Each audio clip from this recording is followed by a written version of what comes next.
The night I stopped believing in unconditional love was the same night my little brother emptied his entire life into my shaking hands. Machines beeped, cold air clung to my skin. A doctor stood at the foot of my hospital bed, speaking slowly, the way people do when the words are heavy enough to crush someone. Without surgery soon, the damage could become permanent. Permanent. I remember staring past him to the hallway where my parents stood, not crying, not panicking, just whispering to each other like they were discussing a phone bill. That's when I realized something that would split my life in two. I was about to find out exactly how much my life was worth to my own family.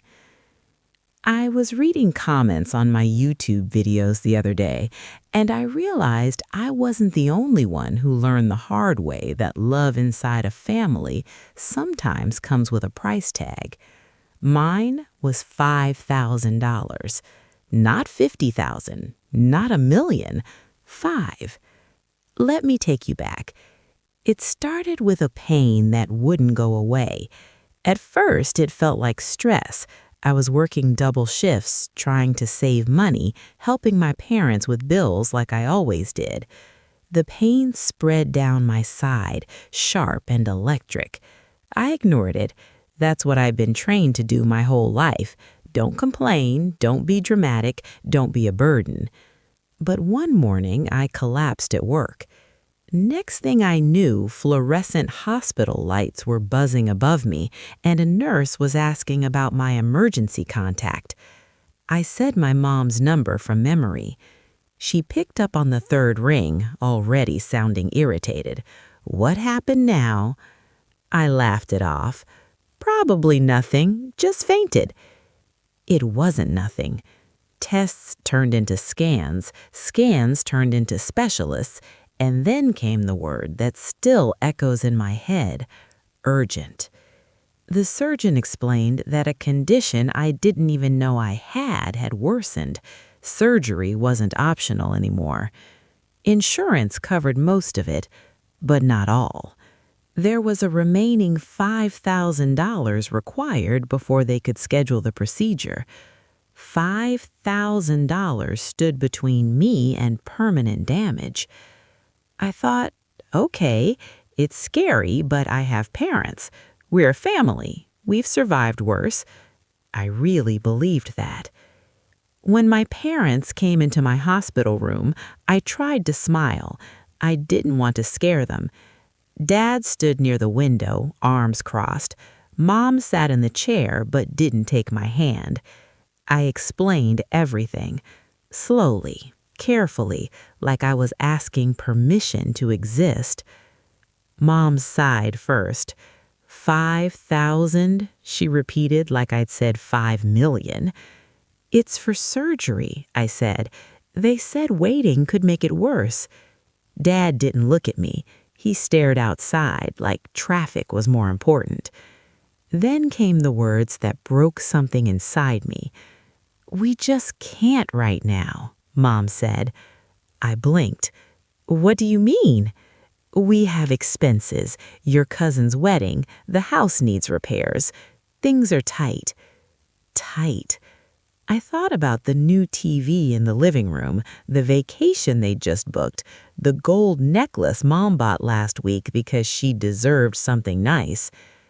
I'll pay you back, I swear, every dollar. Dad finally spoke, flat. It's not about paying back. You're an adult. You should have had savings. Savings? I had savings. They were gone, helping them last year when Dad's business struggled. I reminded him gently. Silence. Mom looked uncomfortable. We didn't ask you to do that. No, they just expected it. I felt my chest tighten, not from illness, but from something colder. So you're saying no? I asked. Mom stood up, adjusted her purse, avoided my eyes. We'll pray for you. Pray. I nodded like a good child. Okay. They left, and the room felt bigger, emptier, like even the air had stepped back from me. I didn't cry at first. I just stared at the ceiling, replaying every birthday gift I'd skipped to help with bills, every overtime shift, every time I said I'm fine when I wasn't. $5,000. That was the number that separated family from financial inconvenience. Hours later, my phone buzzed. It was my little brother, Sam. Now, Sam was the one everyone called the mess. Dropped out of college, worked random jobs, lived in a tiny rented room, always borrowing small amounts, always promising he'd figure life out. I almost didn't tell him. I didn't want him to feel bad. But he heard it in my voice. "Something's wrong," he said. I told him everything. There was silence on the line. Then, "I'm coming." "You don't have to." "I'm already on the bus." He arrived 2 hours later, out of breath, hoodie half zipped, hair a mess. He looked scared. Not annoyed, not inconvenienced, scared. "How much?" he asked. "Sam, it's okay." "How much?" "5,000. He nodded, slowly. Then he did something I will never forget. He took off his backpack, sat down, and started emptying it onto the hospital bed. Cash, crumpled bills, coins in a plastic bag, an envelope, his old watch, even a small box with what looked like jewelry. "I've been saving," he said quietly, "for my own place, for a fresh start." My throat closed. "Sam, no." He kept stacking the money, hands shaking. "I can get more. I'll sell my bike. I know a guy who'll buy my laptop." "You need that." "You need to walk. You need to be okay." His voice cracked. "You always took care of me. Let me do this." I stared at the pile, his future, sitting there for me. "But Mom and Dad," I started. His jaw tightened. "I know." And in those 2 words, I understood. He knew they said no. He knew exactly what that meant, and he chose me anyway. The nurse came in just as Sam pushed the envelope toward me. "How much have we got?" she asked gently. I looked at the money, at my brother, at the door my parents had walked out of. I opened my mouth to answer when my phone buzzed again. A message from Mom. I read it, and my blood turned cold. "Don't involve your brother in this. You'll ruin his life, too."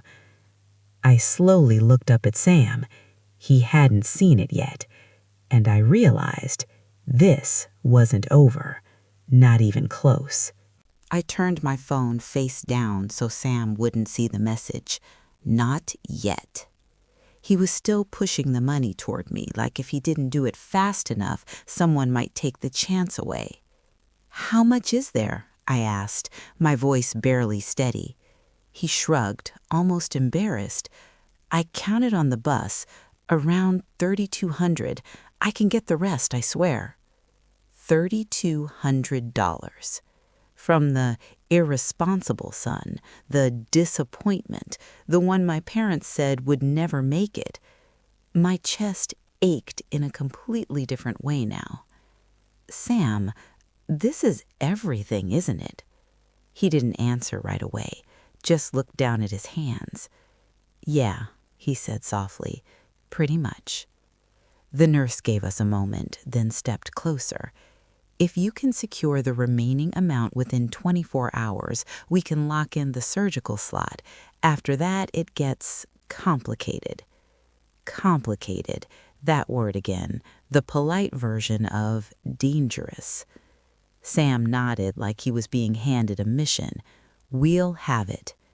We. I hadn't heard that word used for me all day. After the nurse left, the room went quiet except for the steady beeping of the monitor. I finally picked up my phone. "Sam," I said carefully, "Mom texted." His shoulders stiffened. "What did she say?"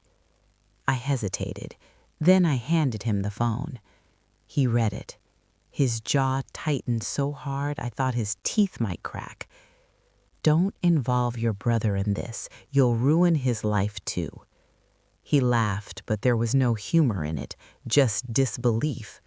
Ruin my life by helping my sister not end up permanently damaged? I watched something shift in him right there, like a line had been crossed inside his heart. "She thinks I don't know how money works. She thinks I don't know what I'm giving up." "You don't have to. I want to," he snapped, then softened. "I'm not a kid anymore." I swallowed hard, because suddenly he wasn't. That night, Sam refused to go home. He slept in the stiff hospital chair, hoodie pulled over his face. Every time I woke up, he was there. At 3 a.m., I heard him whispering on the phone. "Yeah, I still have it. No, not the scratches. It runs fine. Tomorrow morning? Okay." His bike. The one thing he loved, the one thing that gave him freedom. I stared at the ceiling and silently cried so he wouldn't hear.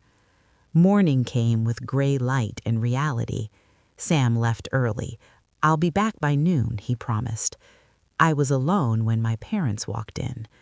They looked irritated, not worried, not relieved I was alive, annoyed.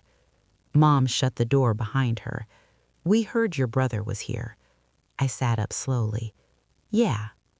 Dad's eyes landed on the empty chair. "You shouldn't drag him into adult problems." Adult problems? I didn't drag him. He came because he cares. Mom's lips pressed thin. "He doesn't understand consequences." I stared at her. "You think I don't?" Dad sighed like this was exhausting for him. "We are trying to protect him. He finally has a chance to get stable."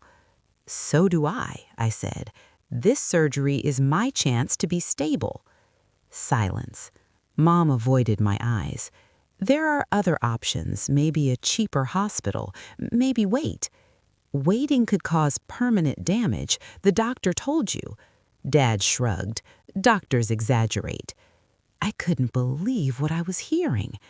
"This is $5,000. You spent more than that on the living room renovation." "That's different," Mom said quickly. "How?" She opened her mouth, then closed it, because there was no answer that didn't expose the truth. The truth was simple. Their comfort mattered. I didn't. "I helped you when Dad's business was struggling. I emptied my savings." Dad's voice hardened. "That was your choice." So was this, I realized, Sam's choice, and somehow his choice was the only one made out of love. The door opened behind them. Sam walked in, helmet in hand, no bike. His eyes went straight to the money envelope on my tray. "I got the rest," he said, breathless. Mom turned so fast her purse swung. "What did you do?" He met her eyes, calm, adult, unshakable. "Sold my bike and my laptop." Dad's face went red.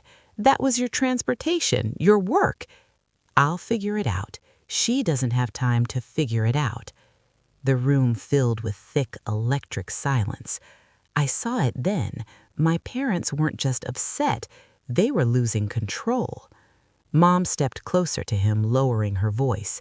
"You're being emotional. This is how people stay poor." Sam didn't flinch. "If staying smart means watching my sisters suffer, I don't want to be rich." I broke. Tears spilled before I could stop them. No one had ever chosen me this loudly. The nurse returned with paperwork. "We can process the payment now." Sam handed over the envelope. My parents watched. Didn't stop him. Didn't help. Just stood there like spectators at an event they didn't agree with but couldn't prevent. The nurse smiled gently. "We'll schedule the surgery for tomorrow morning." Tomorrow. Relief washed over me, but it was tangled with grief because the family I thought I had didn't exist. As my parents walked out, Mom paused at the door. "You'll understand when you're older," she said to Sam. He didn't answer. The door clicked shut, and just like that, the line between us and them was drawn. But later that evening, as Sam went to grab food, my phone rang. Private number. I answered. A man's voice said, "Is this about the surgery payment made today?" My heart dropped. "Yes?" My fingers went cold around the phone. "What issue?" A pause.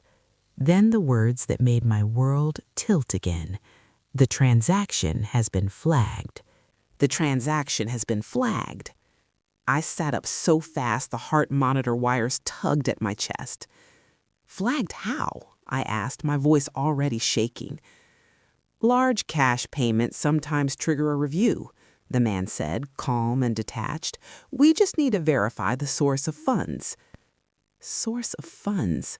My mind flashed to Sam dumping crumpled bills, coins, everything he owned onto that hospital bed. "It's my brother's savings," I said quickly. "He sold personal items." A pause, typing in the background. "All right, we may require documentation for higher amounts." "Documentation?" I asked. "He works odd jobs, cash tips, repairs, deliveries. He doesn't have paperwork for every dollar." "I understand," the voice replied. "In that way people say when they absolutely do not understand. But the payment may be temporarily on hold." On hold? My surgery was tomorrow morning. "You said it was scheduled," I whispered. "It still is, for now." For now. The call ended, but the words stayed in the room like smoke. Sam came back carrying 2 vending machine sandwiches and a soda like he'd just conquered the world. "I got turkey," he said, trying to smile. "Didn't know what you'd feel like after stress." I looked at him and my heart cracked all over again. "They flagged the payment," I said. His smile dropped. "What?" I explained. He ran a hand through his hair. "So, they think it's stolen?" "I don't know." He paced. "Maybe I can call the guy who bought my bike. Maybe he'll write something." Guilt burned through me. "You shouldn't have had to do this," I said. He stopped walking. "And you shouldn't have to beg to stay healthy," he replied. That night felt longer than any I'd ever lived. Every time a nurse walked by, my heart jumped, thinking they'd come to say the surgery was canceled. Sam didn't sleep at all this time. He sat forward, elbows on knees, like a guard dog. At 1 a.m., my phone buzzed again. Mom. I almost didn't open it, but I did. "This is exactly why we told you not to involve him. Now there are problems. Fix this before you ruin his record." Ruin his record, like he was committing a crime by loving me. I didn't reply. For the first time in my life, I didn't try to explain myself. Morning came. A nurse entered with a clipboard and a careful expression, the kind people wear when they're about to disappoint someone. My stomach dropped. "Is the surgery?" "It's still on," she said quickly, "but administration needs confirmation. Someone reported concerns about the payment." Sam and I froze. "Reported?" he said. "Who would—" Then we both understood at the same time. My parents. They knew the exact amount. They knew Sam paid. They knew he sold everything, and they wanted control back. My hands started to shake. "They called the hospital?" I whispered. The nurse didn't answer directly, but her silence was loud. Sam stood up, jaw set. "Where's the office?" "Sam?" "No, I'm not letting them turn this into something dirty." He walked out before I could stop him. I lay there staring at the ceiling, memories flooding in. Mom telling relatives Sam was a phase, Dad saying I was the responsible one, me playing mediator, peacekeeper, the good child. All those years, I thought I was protecting the family, but I was really protecting an illusion. An hour passed. Then 2. Every minute felt like a step closer to losing the surgery slot. Finally, Sam came back, eyes red, but not from crying, from anger. They wanted proof the money was legal, he said. I showed them messages from buyers, call logs, everything. And they said it should be fine, he exhaled. But they also said someone insisted they double check. I closed my eyes. They weren't just refusing to help. They were trying to stop the only one who would. Just before they wheeled me toward pre-op, Mom and Dad appeared again. I didn't know who told them the timing. Mom looked pale now, Dad tense. Mom stepped forward. You don't have to do this today. We can discuss. I'm doing it, I said. Dad looked at Sam. You think you're a hero? Sam didn't blink. No, I think I'm her brother. Something flickered across Dad's face. Not pride, not understanding, threat, because the family hierarchy had shifted. As they rolled my bed down the hallway, I watched the ceiling lights pass overhead like slow white stars. Sam walked beside me until the doors marked Surgery Authorized Personnel. He squeezed my hand. I'll be here when you wake up. I believed him more than I'd ever believed anyone. The door swung shut. Anesthesia is strange. You're awake until you aren't. I remember the mask, the doctor's calm voice. Count backward from 10. 9, 8, 7, and then nothing. When I woke up, the first thing I saw was a blurry figure in a hoodie, leaning forward, eyes wide. Sam. You're okay, he said, his voice breaking with relief. Pain shot through me, but beneath it was something brighter. I made it. Surgery was done. I was safe. Then I noticed something. He looked shaken. Sam, I croaked. He hesitated. While you were in surgery, he said slowly, Mom and Dad came back. My stomach tightened. What did they do? He swallowed. They told the billing office that they want the money returned. Returned? My vision blurred, not from anesthesia, but from the realization that this still wasn't over. On what grounds? I whispered. Sam looked at me, helpless anger in his eyes. They said I was pressured. Pressured. The word floated in the air between us, unreal and ugly. I never said that, Sam continued, pacing beside my hospital bed. I told them clearly it was my decision. They kept saying I don't understand long-term consequences. I let out a weak breath. Even post-surgery, even stitched and aching, their need to control the narrative was stronger than concern for my health. They're trying to undo it, I said. Yeah, he replied, but the hospital told them once payment is processed and treatment is done, it's not that simple. Not that simple. But not impossible either, at least not with my parents. They had a talent for pushing, persuading, manipulating systems and people. Did they talk to you? Sam asked. I shook my head. No. Good. But it wasn't good, because silence with them never meant peace. It meant planning. Recovery hurt. Not just the incision, not just the stiffness in my body. It hurt to breathe in the truth. Every time a nurse adjusted my IV or checked my vitals, Sam stood up like I was made of glass. Meanwhile, my phone remained silent from the two people who raised me. No, how are you feeling? No, we're glad it went well. Nothing. Until the evening of the second day, a text from Dad. We need to talk about what you've done. What I've done. I stared at the message, numb. Sam saw my face. What now? I showed him. He scoffed. Classic. They think this is betrayal, I whispered. Sam's expression softened. Because they think love is a transaction. The hospital discharged me the next afternoon. Walking felt strange, slow, careful, but I could walk. Sam carried my bag, the same backpack that had held his future 2 days ago. "Come stay with me," he said. "You live in one room." "So what? We'll make it work." I hesitated. Going back to my parents' house suddenly felt impossible, like stepping back into a version of myself that didn't exist anymore. "Okay," I said, and just like that, my life shifted directions. Sam's place was tiny. One window, a mattress on the floor, a hot plate in the corner.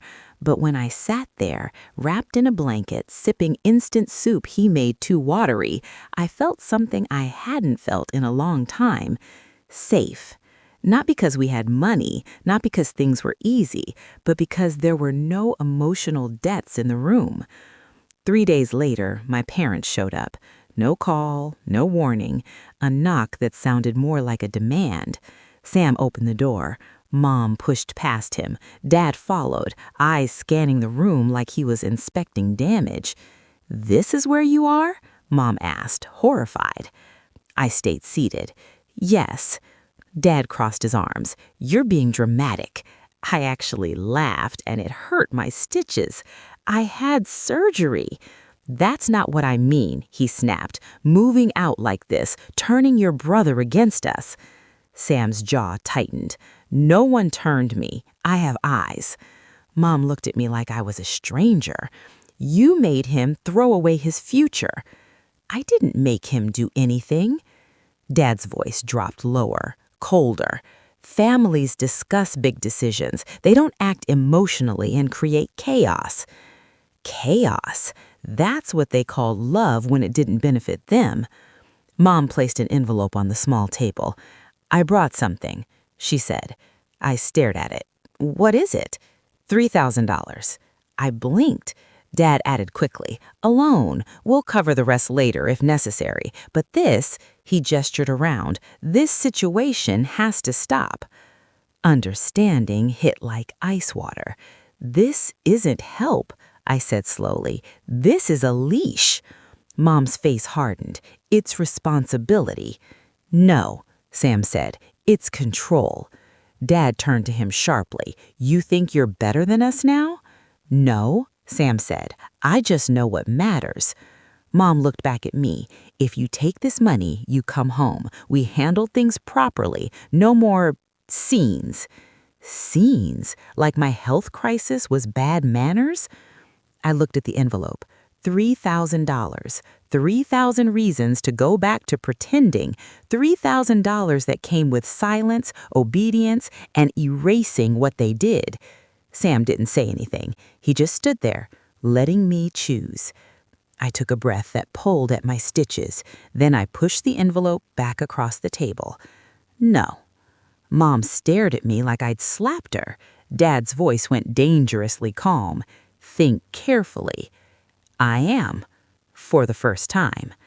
Silence filled the tiny room. Finally, Mom grabbed the envelope. "Don't come asking us later." I nodded. "Okay." They left. The door shut, and the air felt lighter. Sam exhaled. "You okay?"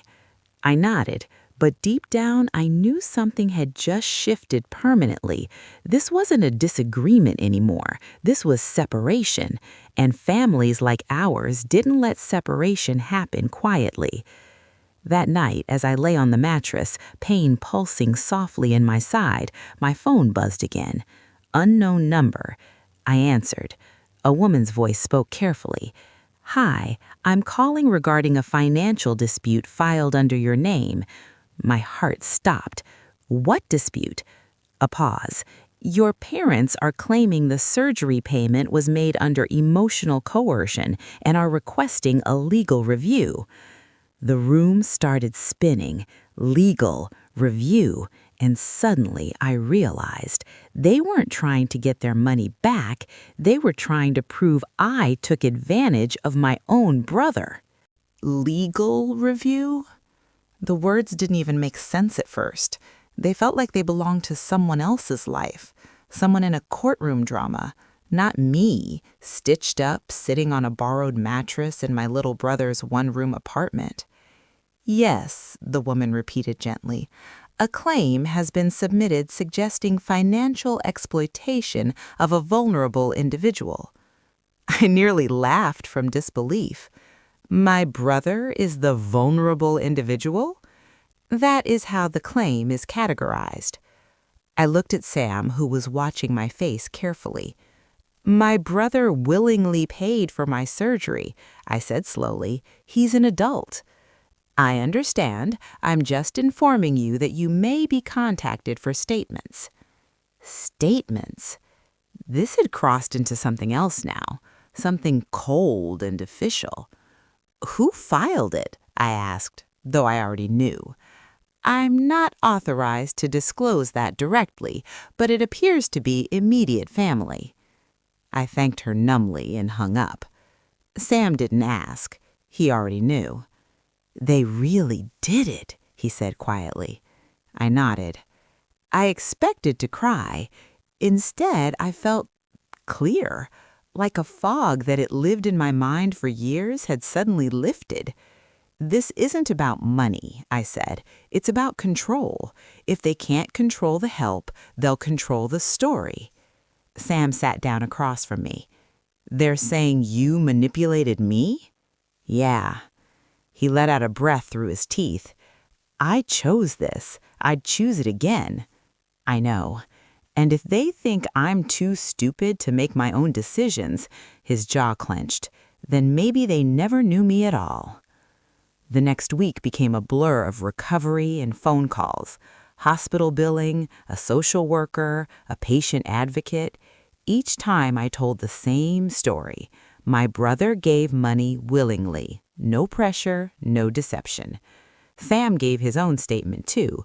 Calm, clear, adult. Still, the existence of the complaint hung over us like a storm cloud. Even if it goes nowhere, I told him one night, they wanted to scare us. He nodded. They wanted you to come back.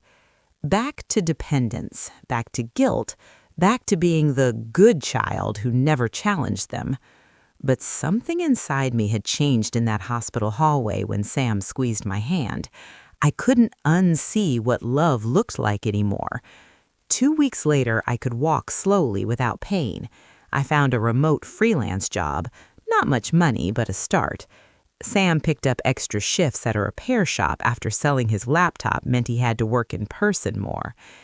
Every night we ate cheap food and joked about how our luxury suite had one window and a suspiciously loud pipe. And somehow I felt more peaceful than I had ever had in my parents' house. Until the letter arrived. Official envelope, my name. Inside, notice of an inquiry. No charges, no accusations, just review. But at the bottom was a line that made my stomach drop. Complainants allege a pattern of financial pressure within the family structure. Pattern. They weren't just talking about the surgery. They were rewriting history. I remembered every time I helped with bills, every "we'll pay you back later," every "you're the responsible one." I had been the family's safety net. Now they were painting me as the exploiter. Sam read the letter and shook his head slowly. They really think this will make them look right. It's not about looking right, I said. It's about not being wrong. That evening, my phone rang. Mom. I stared at the screen. Sam watched me. You don't have to. I answered. Her voice was soft, almost fragile. Sweetheart, this has gone too far. I closed my eyes. You started it. We're trying to protect your brother. He doesn't need protection from me. He doesn't understand how the world works. No, I said quietly. He understands exactly how you work. Silence. Then she shifted tactics.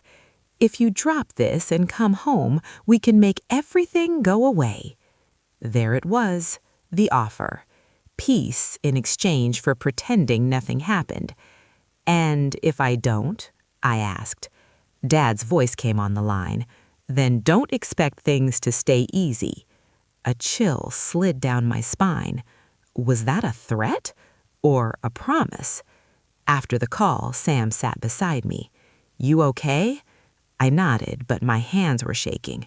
"They're escalating. This isn't just emotional anymore." Sam looked toward the door like he expected someone to knock it down. "We stick to the truth. That's all we have to do." Truth.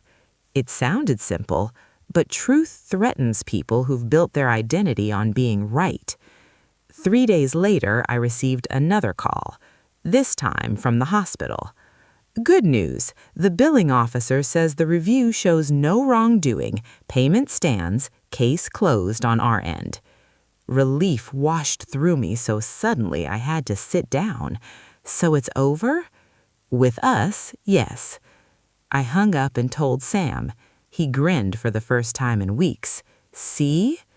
But even as we smiled, my phone buzzed again. A message from Dad. "You think you've won. You haven't." I stared at the words.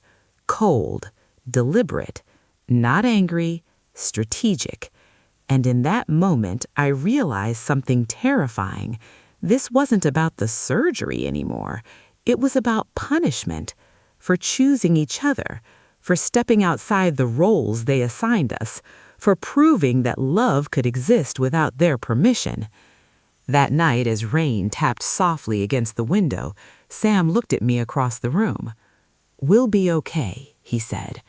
I wanted to believe him, but deep down, I knew this was building towards something bigger, something they wouldn't back down from. And the next move wouldn't be subtle. The next move came on a Tuesday morning. Quiet, ordinary, the kind of day where you almost forget you're in the middle of a storm. I was at the small fold-out table, laptop open, trying to focus on a client project. Sam was getting ready for work, hopping on one foot while pulling on his second shoe. Then there was a knock. Not loud, not aggressive, just firm. Sam and I looked at each other. We weren't expecting anyone. He opened the door.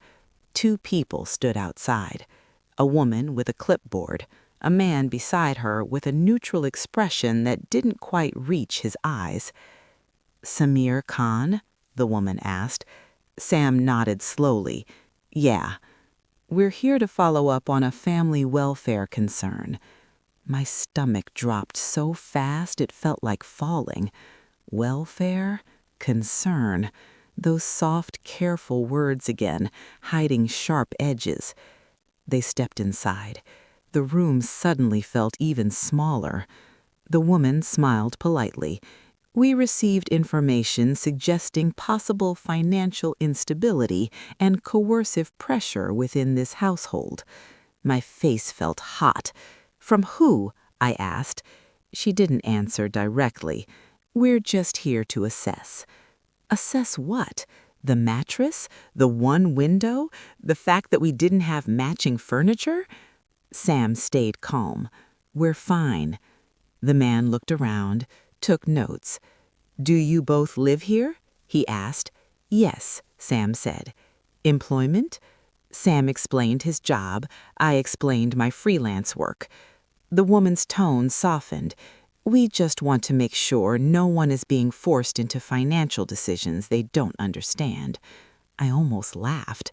"This is about the surgery," I said. A pause. Then she gave a careful nod. "They told you I pressured him," I said. "We're not here to accuse," she replied. But they were, in polite language, with paperwork, with authority. Sam's voice stayed steady. "I paid for my sister's surgery because I wanted to." "Did you feel obligated?" "No." "Were you afraid of consequences if you didn't?" "No." "Has she ever controlled your finances?" He shook his head. "If anything, she used to give me money." The woman glanced at her notes. That didn't fit the story she'd been given. I watched them take in the room again. the cheap dishes, the fan in the corner, the stack of medical prescriptions on the table. To some people, this looked like struggle. To us, it looked like survival. Finally, the man spoke. "Do you feel safe here?" Sam blinked. "Yeah." They turned to me. "And you?" I looked at my brother, at the only person who stood beside me when it mattered. "Yes," I said, safer than I felt in a long time. Something shifted in the woman's expression, like she understood more than the paperwork said. They left after 20 minutes. No threats, no warnings, just, "We'll file our report." The door closed. Silence. Sam ran a hand over his face. "They really called a welfare check." I nodded slowly. "They're trying to prove we're unstable, that we can't function without them." Sam looked around the room again. Then he laughed. "We might be broke, but we're not broken." That night, I couldn't sleep, because I finally understood the pattern. Every time they lost control, they escalated. Refusal to guilt, guilt to pressure, pressure to legal claims to welfare checks. They weren't reacting emotionally anymore. They were building a case, not in court, in narrative, to relatives, to authorities, to anyone who would listen. We weren't the children who grew up and chose differently. We were the unstable ones, the misguided ones, the ones who turned against family. 2 days later, my aunt called. Her voice was hesitant. "Your mother is worried about you." Of course she was. "Worried how?" I asked. "She says you're isolating yourself, living in poor conditions, being influenced." Influenced? By my own brother? I almost smiled at the absurdity. "I had surgery. I'm recovering." "She said you refused their help." "I refused strings," I replied. A long pause. Then quietly, my aunt said, "They're telling people you're not thinking clearly." There it was. Character damage. If they couldn't control my choices, they'd question my mind. That evening, Sam came home quieter than usual. "What's wrong?" I asked. He sat down heavily. "Dad came to my work." My heart stopped. "What?" He didn't yell, didn't argue, just talked to my boss. Cold spread through my chest. "What did he say?" Sam looked away. "That I'm going through family issues, that I might be unreliable." I felt sick. "They're trying to hit us where it hurts," he said softly. "Stability." They couldn't take back the surgery. They couldn't prove coercion, so they'd erode everything else. Income, reputation, support. Slow, quiet, effective. That night, my phone buzzed again. A message from Mom. "You can stop all of this. Just come home. We forgive you." Forgive me. For surviving, for accepting love that didn't come with conditions. I stared at the message for a long time. Then I typed back, "I don't need forgiveness. I needed parents." I hit send, and the silence that followed felt like the moment before a storm breaks, because deep down, I knew they weren't done, and whatever came next would be their biggest move yet. Adrian didn't tell me not to open it. He just moved closer. Close enough that our shoulders touched. Close enough that whatever was about to happen, we'd face it in the same breath. My fingers felt cold as I opened my email. One new message. No subject line. No signature. Just an attachment. "Review before it disappears." My pulse pounded in my ears. "This could be malware," Adrian said calmly, already pulling his laptop toward him. "Forward it to me." I did. He opened it inside a protected environment, like this was just another business risk. But I saw it. The tension in his jaw, the focus sharpening. The file loaded. It wasn't a virus. It was a document. A report. Internal. Strategy Logistics header. Adrian's eyes moved fast across the screen, then slower. Then he stopped. "What?" I whispered. He turned the laptop slightly toward me. I read the title. Confidential. Executive Conduct Review. Daniel Reeves. But it wasn't just his name. There were others. Senior partners. Managers. A network. "This isn't one man," Adrian said quietly. "This is systemic." My stomach dropped. Pages of complaints, email screenshots, messages that mirrored the exact language Daniel used on me. "You're overreacting. You misunderstood. This is about your emotional instability." Only here, it wasn't a marriage. It was careers, promotions blocked, credit stolen, employees pressured into silence. And at the bottom of the document, a note. External exposure risk rising due to online content correlation. "That's me," I said. Adrian nodded. "Your channel gave victims vocabulary. Once people can name something, they can report it." My hand started shaking. "I didn't know," I said. "I just told my story."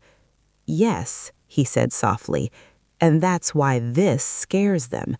Because stories don't look like threats until they connect people." My phone rang again. Unknown number. Adrian answered this time, speaker on. "This is Adrian?" Silence. Then a man's voice, distorted, controlled. "You should have minded your own business." Adrian didn't react. "Who is this?" "You think you're cleaning house," the voice continued. "You're destabilizing contracts worth billions." "I support accountability," Adrian said evenly. A quiet laugh. "She doesn't understand what she stepped into," the man said. "Tell her to stop posting, stop talking, or things get complicated." My throat tightened. Adrian's tone never shifted. "Threats are not persuasive." The line went dead. The room felt smaller. "This is bigger than Daniel," I said. "Yes," Adrian replied. "He was just a node." A node, part of something. And suddenly I understood the fear in those messages. I hadn't embarrassed a man. I had exposed a pattern powerful people benefited from. My phone buzzed again. This time it wasn't a threat. It was a message request on my channel. From a woman. "I work at Strategy. I saw the reunion clip. I think I have evidence." I felt dizzy. Adrian read over my shoulder. "This is the tipping point." "Or the breaking point," I whispered. He looked at me carefully. "You can walk away. No one would blame you." I thought about that version of me, the one who stayed quiet to survive. Then I thought about the comments, the women who left, the men who finally reported, the people who said, "I thought I was crazy." If I stopped now, what would that tell them? I took a slow breath. "I'm not fighting them. I'm standing where I am." Adrian nodded once. "Then we do this right." He started making calls, legal, security, quiet, efficient moves, not panic, structure. My phone buzzed again. A news alert. Whistleblower allegations surface in Strategy internal review. It had leaked. Already. The machine had started turning. I felt fear, real fear, crawl through me. Not for reputation, for safety, stability, the unknown. "Look at me," Jadrian said gently. I did. "You didn't create this. You revealed it. There's a difference." Tears slipped down my face. "I'm tired," I admitted. "I know," he said. "That's what makes this brave." My screen lit up again. Daniel. A message. You have no idea what you've done. I stared at it, then typed back, I do. I told the truth. 3 dots appeared, then disappeared, then one last message came. They won't stop. I felt a strange calm settle over me. Neither will I whispered. Adrian looked at the document again, then at me. This goes public in hours. Once it does, there's no putting it back. I nodded. The sun was rising outside, light spilling into the room. A new day.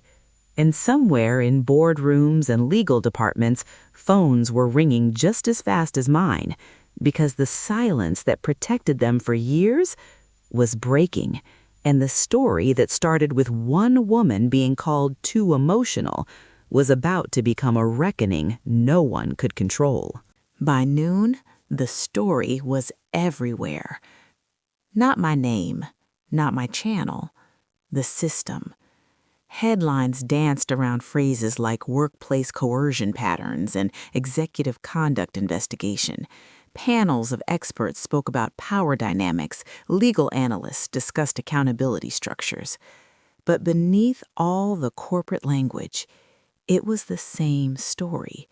The same one that happens in homes, in offices, in quiet conversations where one person slowly convinces another that their reality is flawed.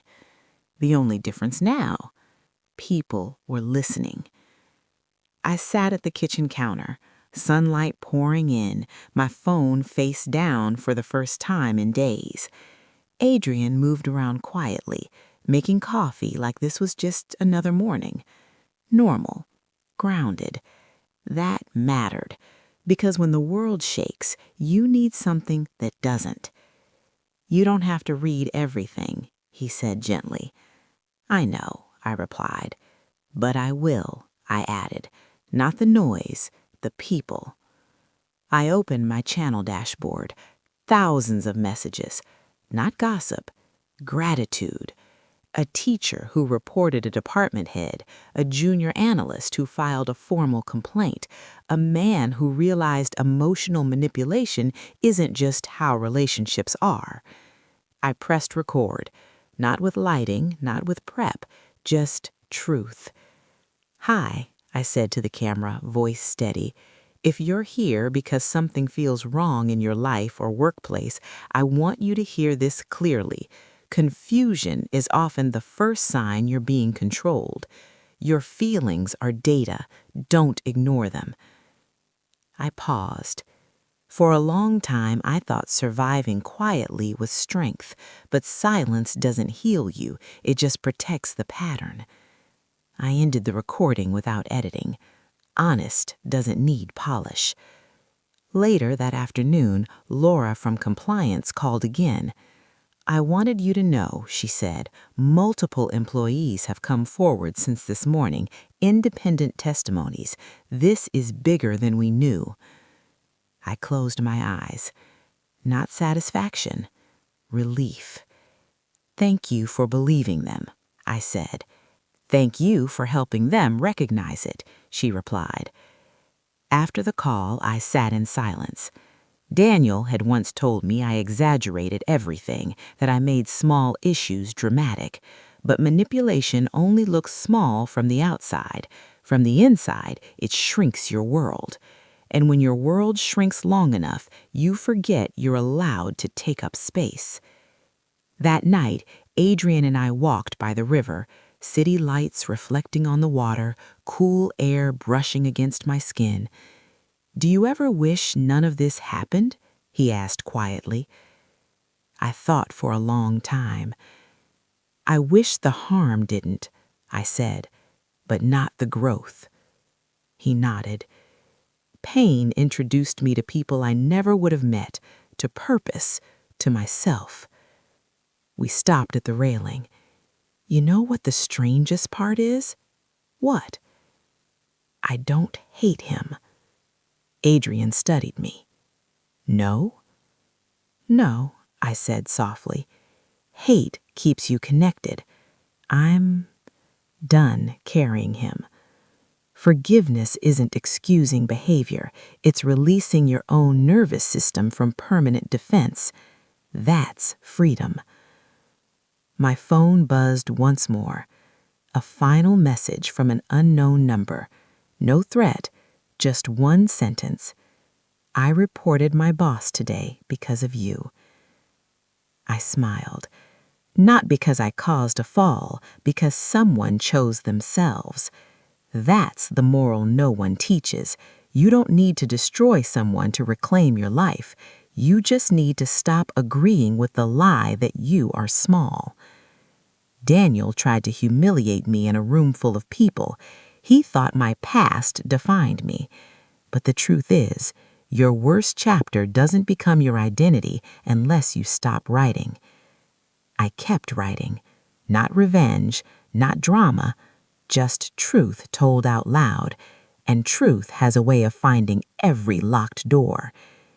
If you're watching this and wondering whether your voice matters, it does. Even if it shakes, even if no one listens at first, even if someone powerful wants you quiet, especially then, because somewhere out there is a person sitting on their own kitchen floor believing they're the problem, and your honesty might be the first crack in that illusion. I used to think my story ended with divorce papers and a man walking away, but that wasn't the ending. That was the moment the real story began. Not the story of betrayal, the story of becoming. And if there's one thing I know now, it's this. The people who try to make you feel small are terrified of what happens when you finally stand at your full height. So stand anyway.